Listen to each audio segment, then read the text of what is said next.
আবাস যোজনায় বড় ঘোষণা, যেখানে এদিন মমতা বন্দ্যোপাধ্যায় বড় ঘোষণা করে জানিয়ে দিল যে মে মাস থেকে টাকা দেওয়া শুরু হবে এই আবাস যোজনায়।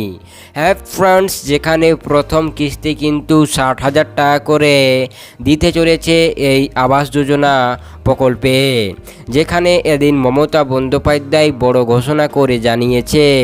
কি জানিয়েছে মমতা বন্দ্যোপাধ্যায় তা এক নজর আপনারাও কিন্তু দেখে নিন কিংবা শুনে নিন কি জানিয়েছে আমাদের রাজ্য সরকার এই আবাস যোজনাকে নিয়ে।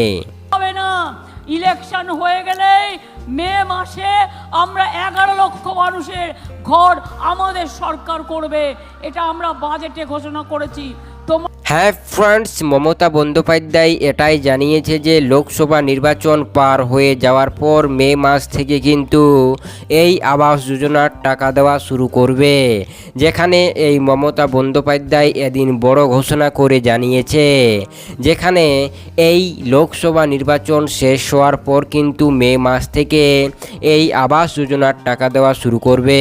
হ্যাঁ ফ্রেন্ডস, এই ছিল একটি ছোট্ট মোট্ট গুরুত্বপূর্ণ আপডেট, যেখানে মমতা বন্দ্যোপাধ্যায় বড় ঘোষণা করে জানিয়েছে যে এই লোকসভা নির্বাচন শেষ হওয়ার পর কিন্তু আবাস যোজনার টাকা দেওয়া শুরু করবে নবান্ন, যেখানে এই টাকাটা কিন্তু কেন্দ্র সরকার নয় রাজ্য সরকার দিতে চলেছে বলে জানিয়েছে এদিন আমাদের রাজ্য সরকার মমতা বন্দ্যোপাধ্যায়।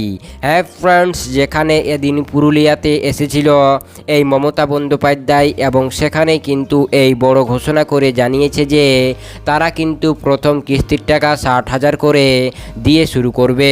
তাই এই ছিল একটি ছোট্ট মোট্ট গুরুত্বপূর্ণ ভিডিও। তাই আপনাদের ভিডিওটি ভালো লাগলে অবশ্যই লাইক কমেন্ট শেয়ার সাবস্ক্রাইব করে দিতে একদম ভুলবেন না। তাই আপনাদের সম্পূর্ণ ভিডিওটি দেখার জন্য অসংখ্য ধন্যবাদ।